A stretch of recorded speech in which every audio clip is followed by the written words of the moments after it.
দীক্ষা যে জীবনের একটা বিশেষ ক্ষণ সেটা মনে রাখা দরকার। গুরু হয়তো কোনো কথা বলছেন, যে কথা শোনা দীক্ষার্থীর খুব প্রয়োজন, কিন্তু তাদের সেদিকে মন নেই, তারা অন্য কথা ভাবছেন।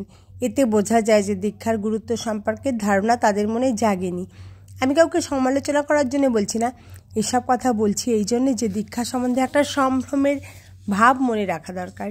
দীক্ষা যে জীবনের একটা গুরুত্বপূর্ণ ঘটনা, এ কথা মনে রাখতে হবে। তা না হলে এই ঘটনার সার্থকতা আসবে না।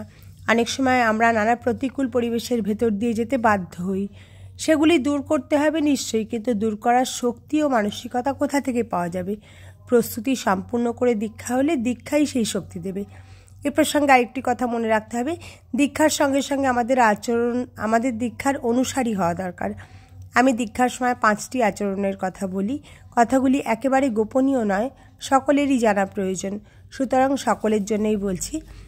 আচরণ যদি শুদ্ধ না হয় তাহলে ভগবানের দিকে কেউ যেতে পারে না। ভগবানের দিকে যেতে হলে শুদ্ধ আচরণ দরকার।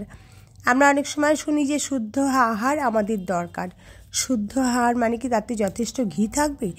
না, তা নয়। শুদ্ধ আহার মানে সাত্ত্বিক আহার, যা শরীরের পক্ষে উপযোগী। শাস্ত্রের নির্দেশ এই রকম, যা শরীর ও মনের পক্ষে উপযোগী, পুষ্টিকর, তা পরিমিত রূপে গ্রহণ করতে হবে। অর্থাৎ যখন আমরা খাবো তখন লোভের বশে খাবো না। আমরা এই দৃষ্টিতে খাবো যে এই আহার আমাদের শরীর মনকে পুষ্ট করবে এবং সেই পুষ্ট শরীর মনকে আমরা ভগবানের চিন্তায় ব্যয়িত করব। এই হিসাব করে খেতে হবে। এই নয় যে এটা খাবো না, ওটা খাবো না, এগুলি আহার শুদ্ধির বিষয় নয়। আহার শুদ্ধি হলো পরিমিত পরিমাণে এমন বস্তু গ্রহণ যা আমাদের দেহ মনকে পুষ্ট করবে। সাধারণ আহার শুদ্ধির চেয়ে বড় কথা আচরণের শুদ্ধি। সেই পঞ্চ আচরণের শুদ্ধির কথা আমরা এখানে বলছি। সেগুলি হচ্ছে, আমাদের সকলের কল্যাণ চিন্তা করতে হবে।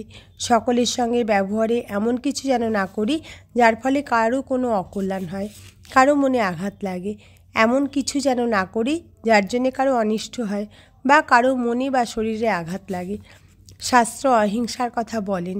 অহিংসা মানে শরীরে বা মনে কাউকে আঘাত না করা, কারো অনিষ্ট চিন্তা না করা বা অনিষ্ট না করা। এই আচরণ পালন করতে হবে কায় মনোবাক্যে, কথায়, চিন্তায় ও কাজে। সত্যকে সর্বদা ধরে থাকতে হবে। সত্যকে এমনভাবে ধরে থাকবো যে কোনো কারণেই যেন আমরা সত্য থেকে বিচলিত না হই, কখনো যেন মিথ্যার আশ্রয় না নিই। কথা দিলে যেন সে কথা রক্ষা করি। শ্রীরামকৃষ্ণ বলতেন, যে সত্য কথাটি ধরে আছে সে ভগবানের কোলে শুয়ে আছে। আবার বলেছেন, সত্য কথা কলির তপস্যা। সত্যকে পালন করা যে খুব সহজ তা বলছি না, সহজ মোটেই নয়। সত্য পালন করতে হলে আমাদের জীবনে অনেক ত্যাগ স্বীকার করতে হবে। কাজেই সত্য পালন সহজ কথা নয়, কিন্তু এটা যে আমাদের আদর্শ এটা যেন না ভুলি। আমরা কাউকে যেন কোনো রকমে না ঠকাই, প্রবঞ্চনা না করি, যেন কাউকে ঠকিয়ে কিছু না গ্রহণ করি। আমাদের যা ন্যায্য পাওনা যেন সেটুকুই অপরের কাছ থেকে নিই। এটা হচ্ছে লোকের সঙ্গে ব্যবহারই সততা। এটি সাধন পথে সহায়ক। সমস্ত ইন্দ্রিয়কে আমাদের বশে রাখতে হবে, আমরা যেন তাদের দ্বারা চালিত না হই। একাধটা ইন্দ্রিয়ের সংযম নয়, সমস্ত ইন্দ্রিয়ের সংযম। এটি সাধন পথে একান্ত প্রয়োজন। ভগবানকে লাভ করার জন্যে, তাঁকে চিন্তা করার জন্যে আমাদের এই জীবন। আমাদের জীবনযাপন হবে সহজ, সরল, স্বাভাবিক।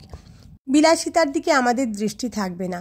আমি কথা বলছি না যে সকলে ভিখারির মতো পোশাক পরবে বা দিনহীন হয়ে থাকবে। আমি বলছি আমাদের লক্ষ্য হবে কত কম জিনিস আমরা আমাদের প্রয়োজনের জন্য গ্রহণ করতে পারি।